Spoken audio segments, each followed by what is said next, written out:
Na tutawalani zaidi ziada wale ambao walotaka kutubadilishia lugha yetu hapa katika nchi yetu. Jahazi TV. Matokeo ya kura, tulipata ushindi wa kishindo kwa Chama cha Mapinduzi, chama tawala, ambapo mgombea wa CCM Dr. Samia Suluhu Hassan na Dr. Hassan Mwinyi kwa kupata ushindi wa kishindo. Kwa mantiki hiyo, si wazee wa Chama cha Mapinduzi tunapongeza kwa dhati kwa ushindi wao. Ushindi waliopata ni dhahiri wananchi wa Tanzania wanakubali kwa dhati kutokana na mambo makubwa waliyofanya ya maendeleo kwa ajili ya wananchi wote. Wao wamejitolea kuwatumikia wananchi kwa umoja, kwa moyo wao wote. Katika kipindi kifupi chao kufika, wamejenga barabara kila sehemu, wamejenga skuli za ghorofa, wamejenga hospitali za kisasa kila mkoa na kila wilaya, wavuvi kwa kuwapa boti za uvuvi, wameendeleza wakulima wa mwani, wamezidisha umoja wa wananchi wote kuwa umoja zaidi, wamekuza demokrasia katika taifa letu. Pia wamepambana na kukomesha ubaguzi na rushwa. Wanataka mambo hayo yaondoke kwa jamii yetu kwa kuwatetea jamii ya wanyonge.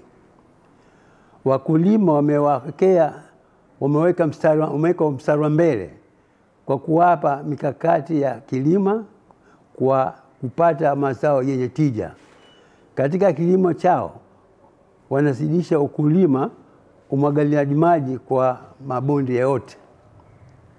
Kutokana na ilani ya CCM ya mwaka 2025-30, taifa tuna matumaini makubwa kwa uwezo wao na shauku yao tunaweza kupata mazao mengi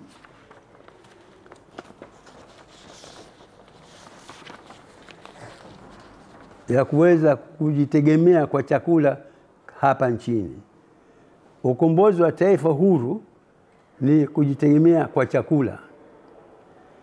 Tuna matumaini makubwa kwa watakao yafanya katika kipindi chao cha miaka mitano yote, kuinua wananchi walio na hali za chini na jamii hali zao zifanane. Heko Dr. Samia na Dr. Mwinyi. Tutalani na tutawalani zaidi ziada wale ambao walotaka kutubadilishia lugha yetu hapa katika nchi yetu, kutaka kutubadilishia maslahi yetu ya katika nchi yetu, walotaka kutubadilishia amani na utulivu wa nchi yetu, kutaka tuwe tusijuane, tusitambuane, liwe vurugu. Hatuko pamoja nao, tunawalani na tutaendelea kuwalani kwa kitendo hicho ambacho wamekifanya. Kama sisi vizee tunajua hawa waliotayarisha mambo hayo wametayarisha kwa sababu gani. Kama sisi hapa kina mama tutasema, kama labda wameona yule mwanamke ndo akasema, huyu mwanamke kweli ndo endelea afanya hivi, basi tutafanya hivi, tufanye hivi, ili wavuruge kwa kuona mwanamke. Lakini katika utawala na katika kuendesha nchi hakuna jinsia kama huyu mwanamke au huyu mwanamume. Nataka wakumbuke na watizame huko tunakotoka nyuma. Kulikuwa kuna tawala na kulikuweko watawala, wanawake wakiongoza hizo nchi ambazo leo wanawakubali wao kuwashawishi kuona watufanyie vurugu hapa, kukataa utawala kwa huyu mwanamke. Hawezi kutawala. Mwanamke anaweza akatawala kwa sababu anatawala nyumba, anaongoza nyumba, anaendesha maisha mwanamke.